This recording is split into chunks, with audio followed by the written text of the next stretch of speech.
Assalamualaikum warahmatullahi wabarakatuh. Alhamdulillahirabbil alamin. Kita kembali bertemu di kegiatan literasi pagi.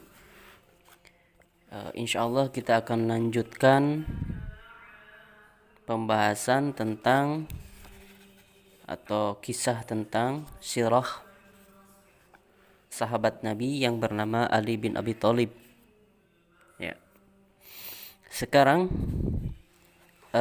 kita lanjutkan tentang peristiwa berhijrahnya Nabi Muhammad SAW dan bagaimana Ali bin Abi Thalib pada saat itu. Ibnu Sa'ad meriwayatkan dari Ali radhiyallahu anhu, ia berkata, ketika Rasulullah SAW berangkat menuju Madinah untuk berhijrah, beliau memerintahkanku tetap bertahan untuk mengembalikan barang-barang titipan orang-orang. Karena itu beliau dijuluki Al-Amin, yaitu orang yang terpercaya. Aku tinggal selama 3 hari. Selama itu aku selalu menampakkan diri dan tidak sehari pun aku bersembunyi. Setelah itu aku berangkat mengikuti rute perjalanan Rasulullah SAW sampai akhirnya aku tiba di perkampungan Bani Amr bin Auf. Di sanalah Ali bertemu Rasulullah SAW di Madinah.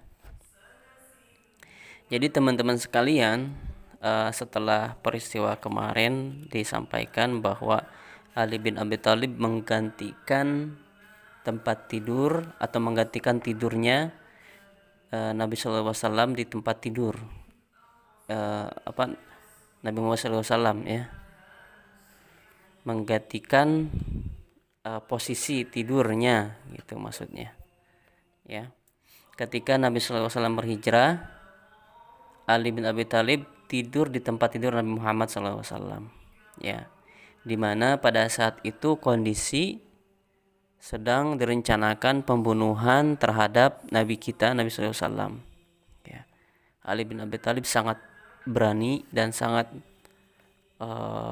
setia, ya, sangat mencintai Nabi Muhammad SAW sehingga dia mau menggantikan, ya, seandainya pada saat itu pemuda-pemuda yang mau membunuh Nabi Muhammad SAW itu langsung membunuh, artinya tidak membuka selimutnya, maka pada saat itu pula Ali bin Abi Thalib terbunuh atau terluka, ya. Tetapi kejadiannya tidak seperti itu, ya.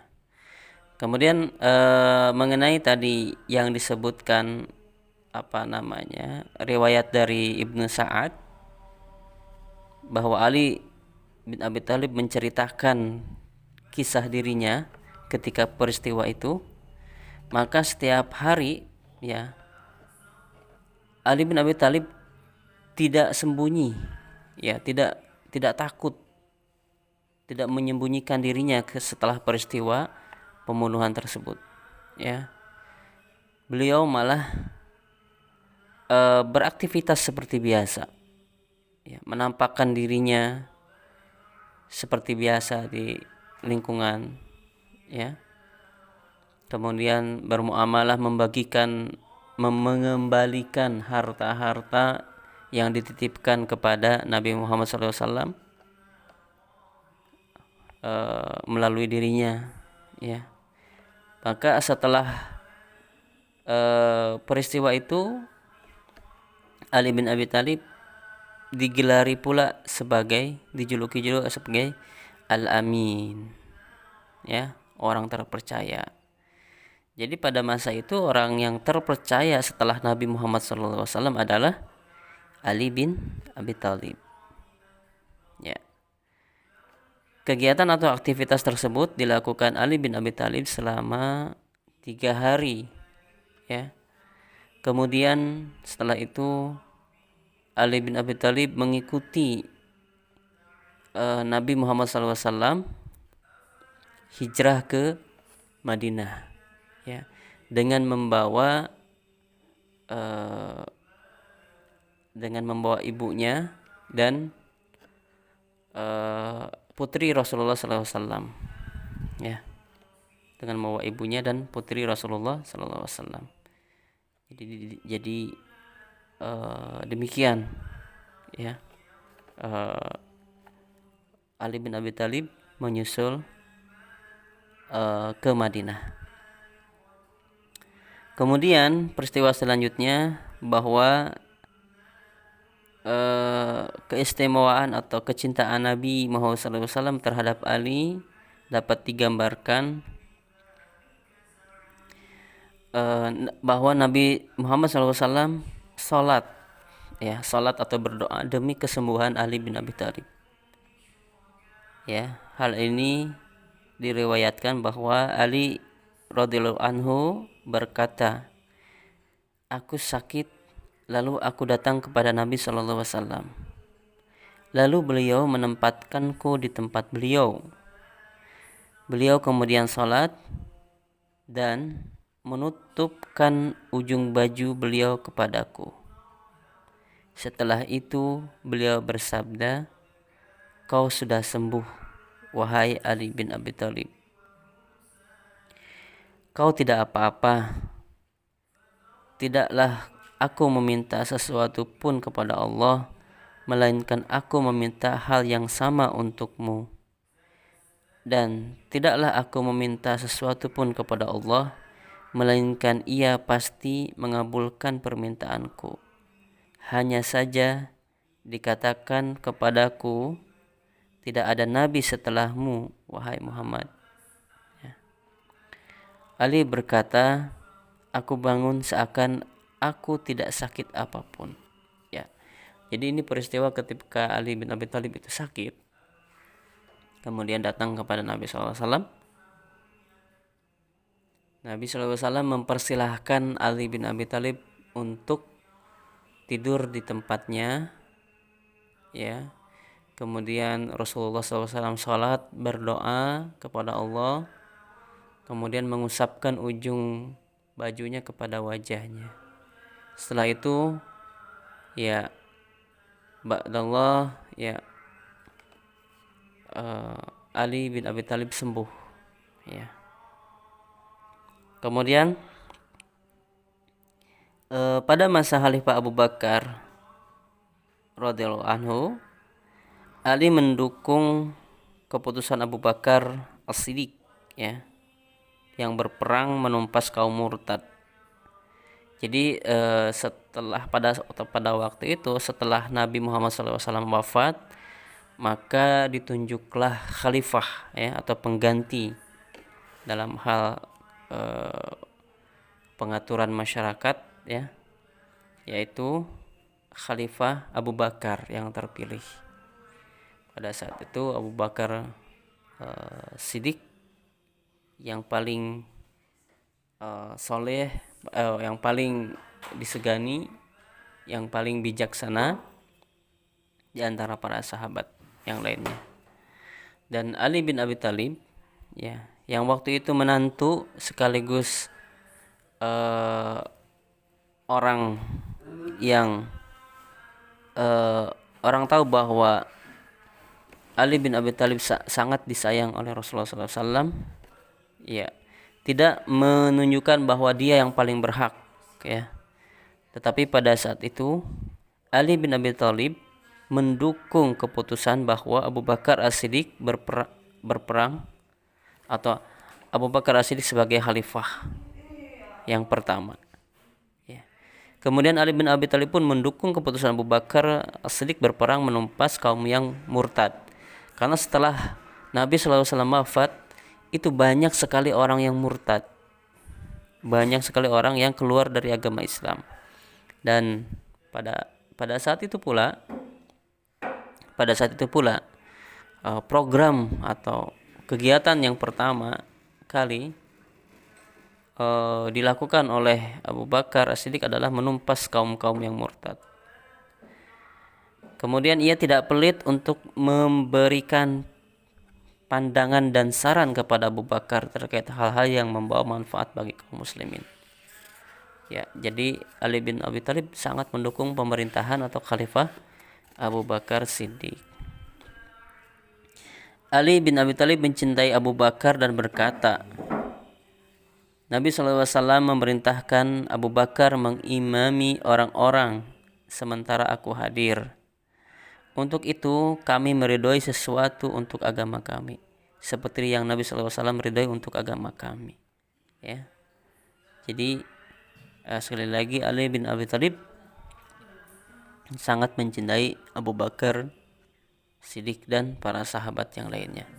Dalam hal ini Abu Bakar As-Siddiq sebagai pemimpin dan khalifah, Ali bin Abi Thalib tidak merasa diri paling berhak, ya, karena Ali bin Abi Thalib adalah menantu Rasulullah, kemudian Ali bin Abi Thalib orang kepercayaan Rasulullah, tidak merasa bahwa beliau seperti itu, ya.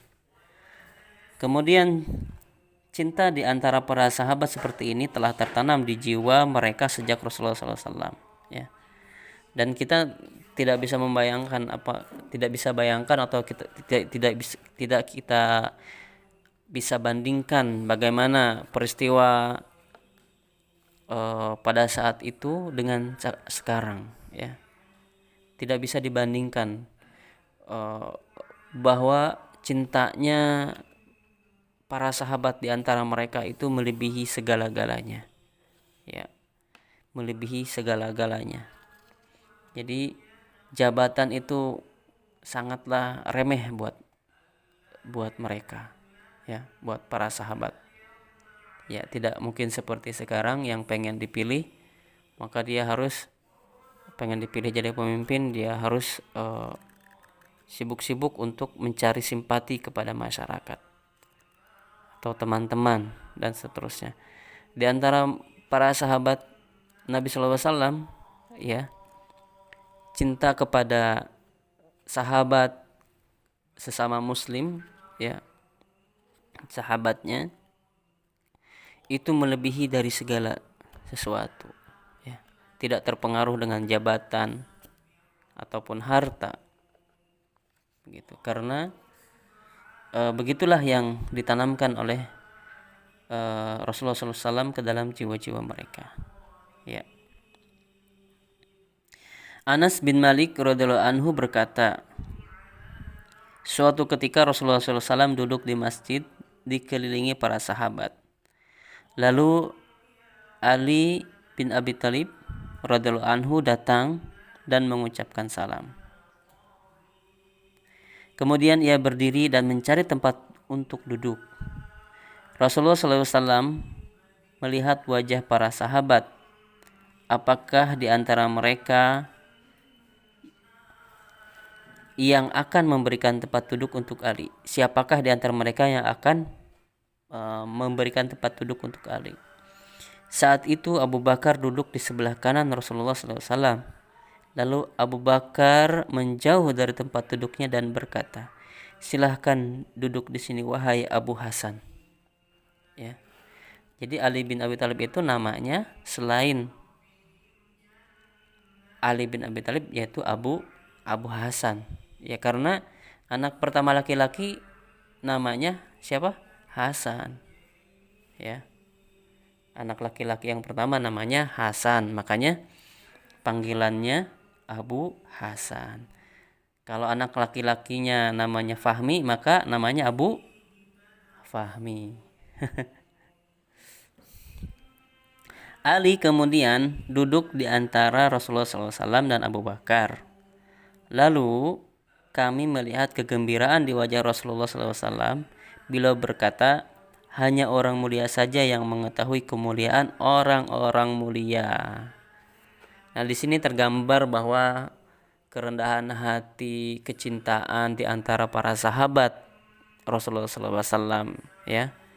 Abu Bakar Siddiq itu orang dekat Nabi SAW, ya, sahabatnya Nabi SAW, sangat rendah hati, ya, sangat bijak, ya. Kemudian Ali pun demikian, ya. Jadi peristiwa ketika sedang bermajelis, Ali bin Abi Thalib terlambat, atau ya belakangan hadir dan mau masuk, bingung mau mencari tempat duduk di mana. Nah, dan Abu Bakar Siddiq memberikan tempat duduk di samping tempat duduk Nabi SAW, yang mana beliau sebelumnya duduk di situ. Subhanallah ya. Kemudian selanjutnya terkait perang terhadap Romawi ya. Kita kembali ke masa Khalifah Abu Bakar. Ya, bagaimana pendapatnya Ali bin Abi Thalib ketika memerangi Romawi ya. Abu Bakar Siddiq radhiyallahu anhu bermaksud untuk membebaskan negeri-negeri Romawi. Lalu ia mengumpulkan para sahabat dan meminta saran dan pendapat mereka terkait rencana itu. Para pembesar sahabat menyampaikan pandangannya masing-masing. Setelah itu Ali berkata, "Menurutku, baik kau sendiri yang berangkat memerangi mereka, atau kau mengirim pasukan untuk memerangi mereka. Tetap saja kau akan diberi kemenangan atas mereka, insya Allah." Nah, ini kata-kata motivasi ya. Kata-kata motivasi ya. Ketika orang-orang atau sahabat yang lain memberikan pendapatnya, Ali bin Abi Thalib ya singkatnya begini, mau dipimpin sama Abu Bakar, mau Abu Bakar mengutus pasukan ke sana untuk menyerang Romawi, tetap Abu Bakar akan menang di sisi Allah Subhanahu wa taala. Begitu. Jadi sama aja katanya. Ini luar biasa ya dukungannya kepada kebijakan-kebijakan Khalifah Abu Bakar Siddiq. Abu Bakar bertanya, "Semoga Allah memberimu kabar gembira. Dari mana kau tahu hal itu?" Ya kan? Abu Bakar nanya kepada Ali, "Kok bisa tahu sih?" gitu. Ya, dari mana kamu tahu gitu kan? Kemudian Ali menjawab, "Aku pernah mendengar Rasulullah SAW bersabda, agama ini akan senantiasa menang atas siapapun yang menyelisihinya, hingga agama Islam dan para pemeluknya menang." Nah, jadi bukan sekedar pendapat, ya pendapat Ali bin Abi Thalib, tapi memang berdasarkan sabda Nabi Muhammad SAW. Jadi agama Islam ini akan selalu menang atas apa saja yang memeranginya atau menyelisihinya. Jadi jangan takut, agama Islam ini tetap akan menang walaupun keadaannya bagaimana. Seperti itu. Baik, demikian mungkin yang bisa disampaikan ya untuk saat ini. Kemudian setelah ini akan ada kuis ya. Ada kuis. Bagi hal-hal yang penting silakan bisa dicatat ya. Dan kuisnya bisa kerja di Google Classroom ya. Google Classroom. Demikian, mudah-mudahan ini menjadi inspirasi untuk kita semua di pagi hari ini dengan cara menyimak kisah para sahabat, utamanya pemuda-pemuda Islam di zaman Rasulullah Sallallahu Alaihi Wasallam, sehingga kita menjadi bertambah semangat untuk berjuang di sisi Allah Subhanahu wa taala. Ya. Kita tutup dengan kafaratul majelis. Subhanakallahumma wa bihamdik, asyhadu an la ilaha illa anta, astaghfiruka wa atubu ilaik. Assalamualaikum warahmatullahi wabarakatuh.